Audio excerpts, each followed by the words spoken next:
Everyone in the service industry has a story. Crazy customers, wild orders, and WTF moments. Do you want to start a tab? The podcast here to bring you those tales from behind the bar. Your voice is so smoky and sultry. Very deep. It's sexy. I have a face made for radio.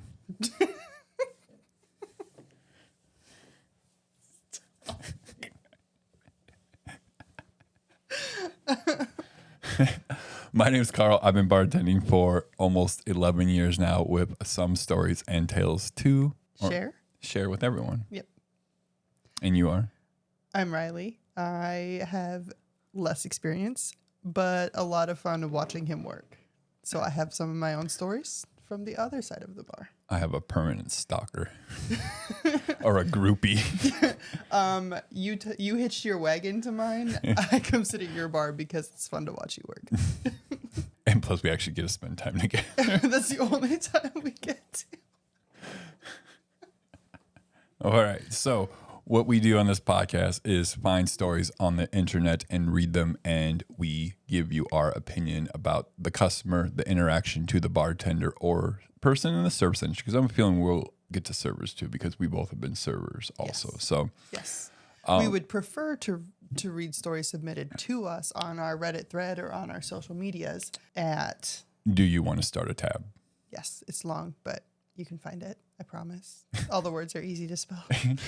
Yes, it's not like our other project, Alchemix Bar. Let me spell that for you because you're not going to spell it correctly. Right. So do you want to start a tab at Alchemix Bar? Double down. Yeah, we've got lots of booze downstairs. You can start me a tab. Right. All right. So we will have guests on, but for these first couple of episodes, we thought we would just practice. Work out the kinks. Yeah, work it out.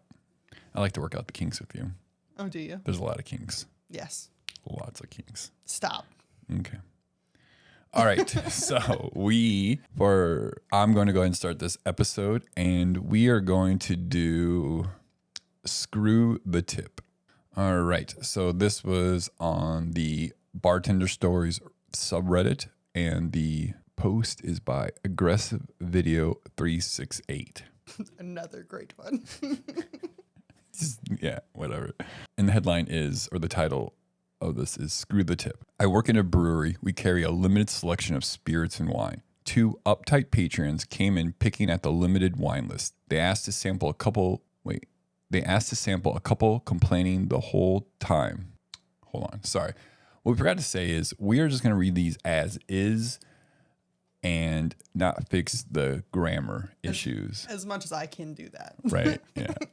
We already know I have grammar issues, and this is just 2 wrongs do not make a right in this scenario. So let's start this again. I work in a brewery, and we carry a limited selection of spirits and wine. 2 uptight patrons came in picking at the limited wine list. They asked to sample, a couple complaining the whole time as I am running back and up and down the bar during a rush. After sampling all of my white wines and complaining, they settled on the Chardonnay, the first they sampled, still shooting off snide remarks about our lack of selection.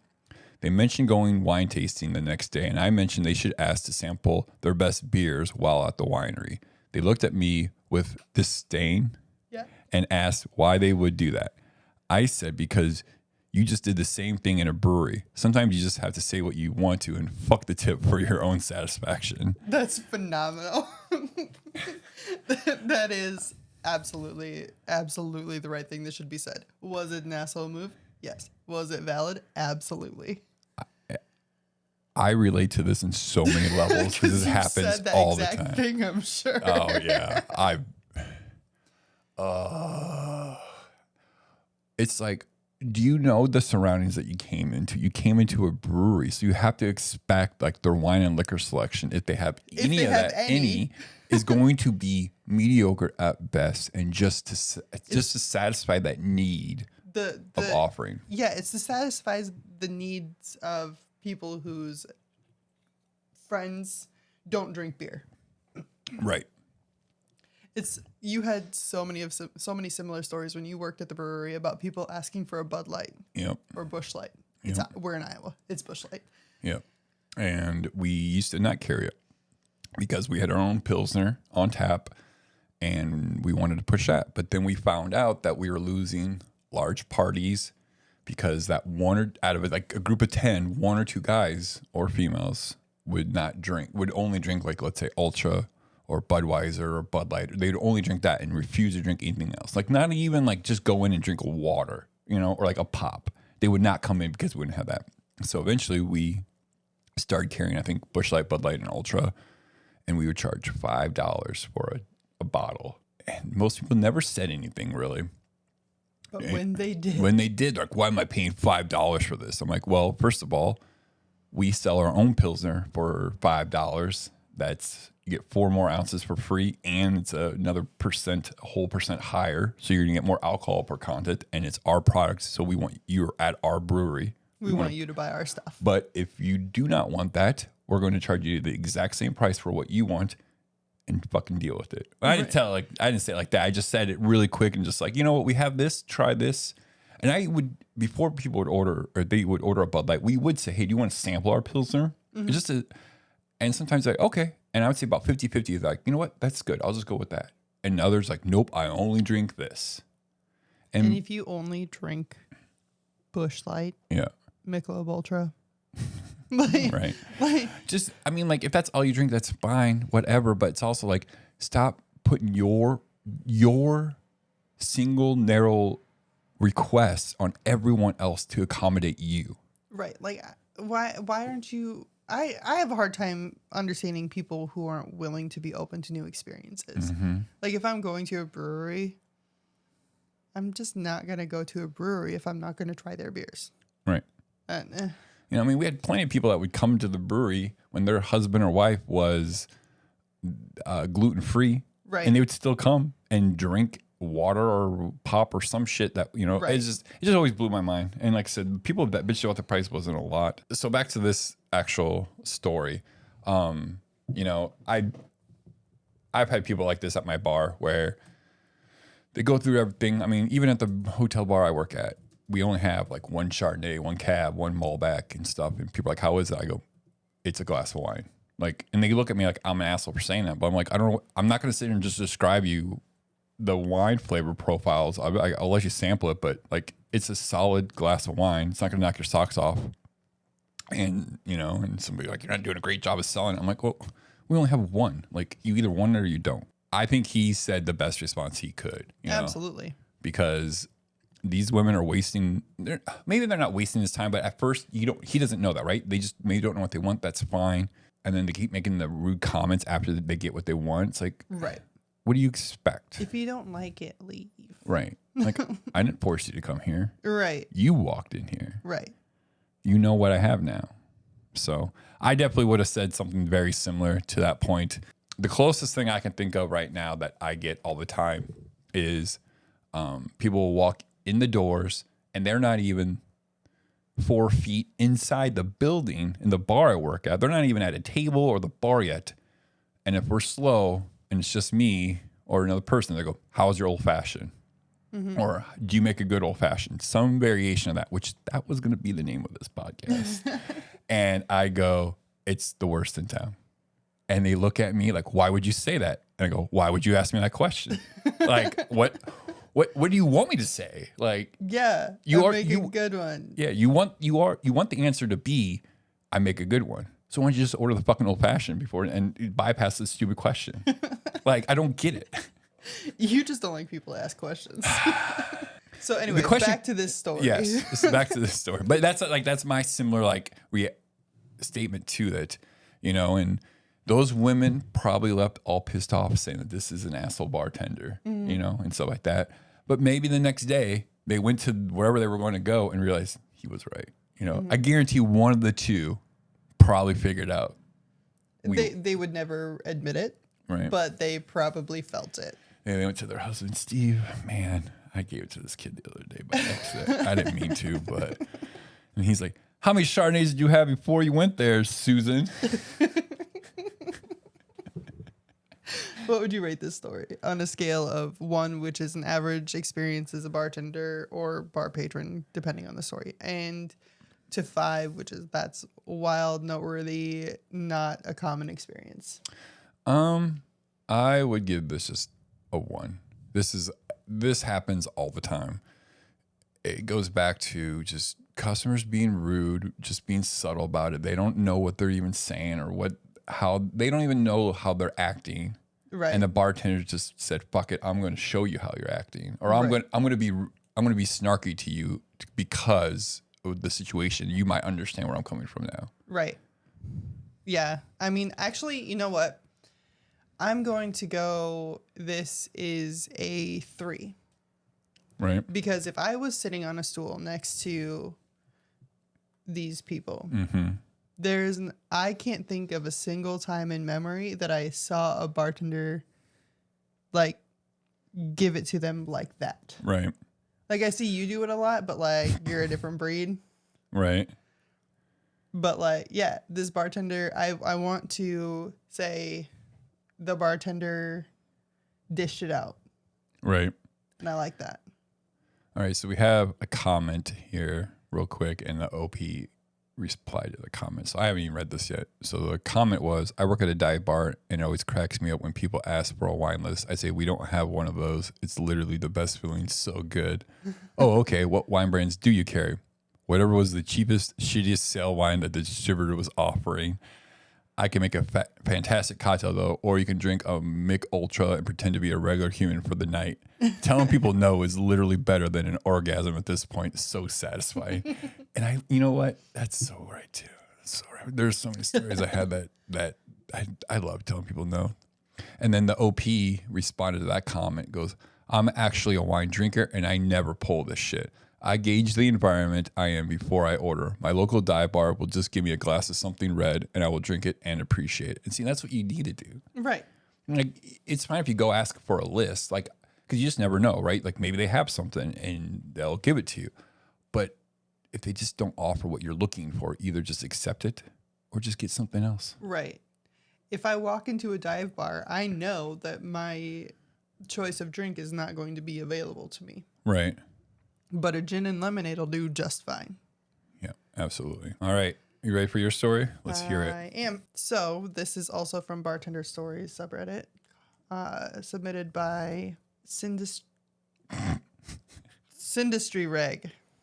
Okay. Yes, that Sindustry Reg. It's called College Dive Bar Prick. My favorite type of story. My favorite kind of college patron. A little background before I dive into ranting. I've been in the service industry since I was 16 years old, and my dad is a chef, so the industry has been most of my life. I don't let people get to me when I'm working, nor do I blow up at customers, even though they're being complete assholes. That being said, this customer had me ready to risk it all. I'm fairly new at the bar I work at, 2 months, but it's a shitty dive bar and it's easy to navigate. / we don't have crazy cocktail lists since we're in a college town and everyone drinks rails or shitty drafts. Mm-hmm. Tonight I had a customer come in. I welcome him and ask for his ID since we don't have a bouncer on Tuesdays. Immediately he goes, "Oh, you must be new here," as if I should know who he is. Then he proceeds to order a torched cherry lemonade, which is literally cherry rum and lemonade. And once I give it to him, he immediately gets snippy with me and tells me I made it wrong. Again, there are only 2 ingredients. I explained to him that I made it exactly how I was told, and he starts to raise his tone and argue with me. I didn't want to argue, and I tried to diffuse the argument by getting the other bartender on and made sure that I made the drink right. I did. We explained that to him, and he makes a scene about how the drink is usually red when he orders it and blah, blah, blah. I offer to add grenadine or cherry juice to it if he'd like, and he just scoffs. I was beyond annoyed at this point. Then I proceeded to tell him that I was trained in by the longest standing bartender at the bar, and he flips his shit. "I've been coming here for 2 years and I know her. She never would have taught you to make it like that." Keep in mind I have known said bartender for a while and it was her who got me the job. At this point I just lost it and told him if he didn't like the way we were taught, he could order something else, and just walked away from him. Why is it that people who believe themselves as regulars act like such assholes? I couldn't let it go, and I texted the bartender he claimed to know, and she had no idea who he was, and the other girl working almost told him to get the fuck out of the bar, so he's just an arrogant prick. Why? Why are those people so common? The entitlement, man. It's like you're only spending probably like less than $50 anyways when you're that there. drink is no more than $4. What was it again? It's a cherry rum and lemonade. and you're in a college town. Oh yeah. So he's spending less than $20. Yeah, there. and it's in a cup like this. He's not tipping shit. You know, he's not tipping shit. Yeah, just. But yeah, going through that, it's just she handled it as best as you humanly possibly can at that point. You know, like I offered you to remake it. I offered you to try this.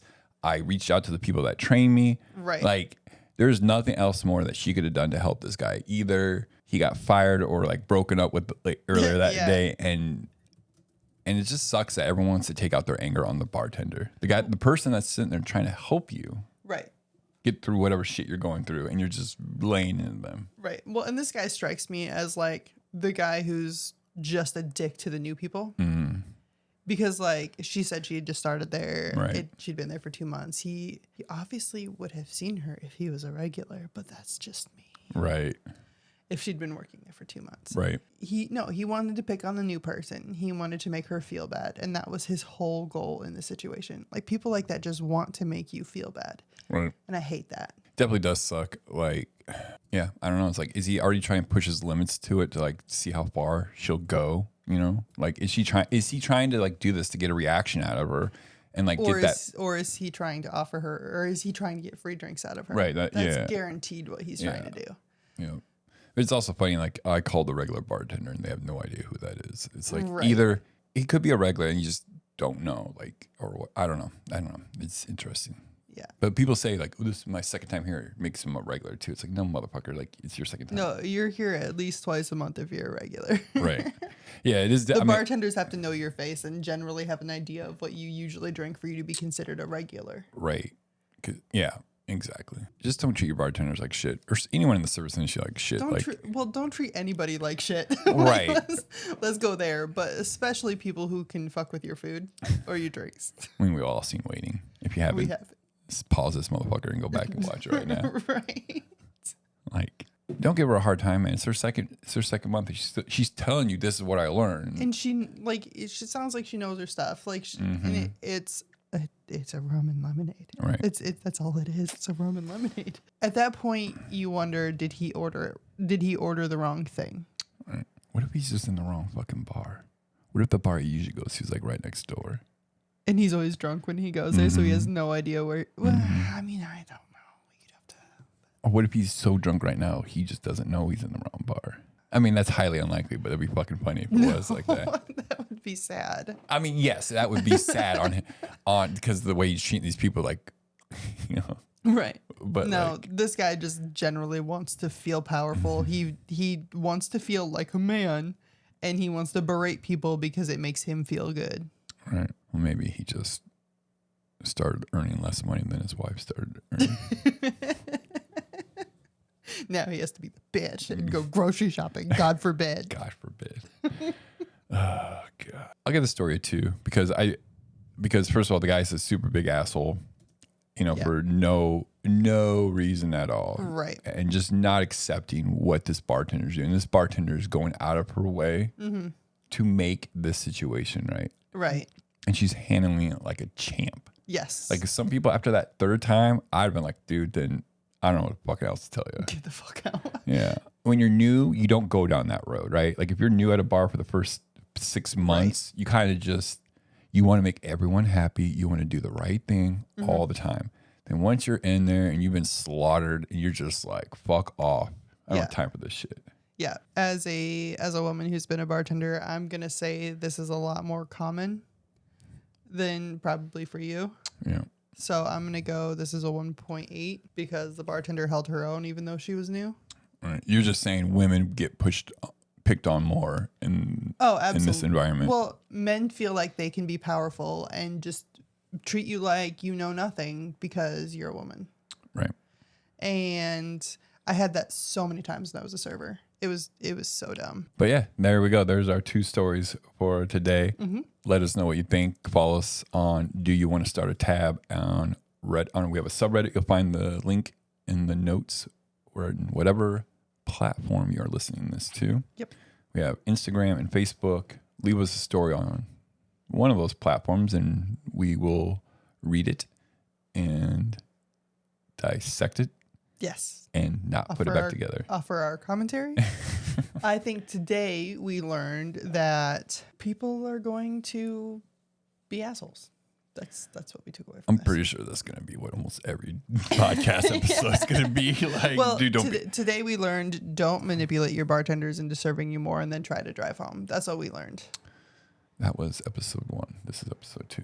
What? Oh yeah, shit. Just cut and paste that for the last one. Oh no, we're keeping this in there. We're doing a lot of back-to-back episodes to keep bust these out. Yes, you know, try to get a log started so we can. right, start producing. So, yeah, go ahead and check this out. We hope you subscribe. Follow, do whatever podcast platform tells you to do. If you enjoy this, obviously give us a rating of whatever you want. We prefer the higher end rating. Give us a 5, unlike the stories that we're giving today. Yes. But and that's it. Bye. Bye.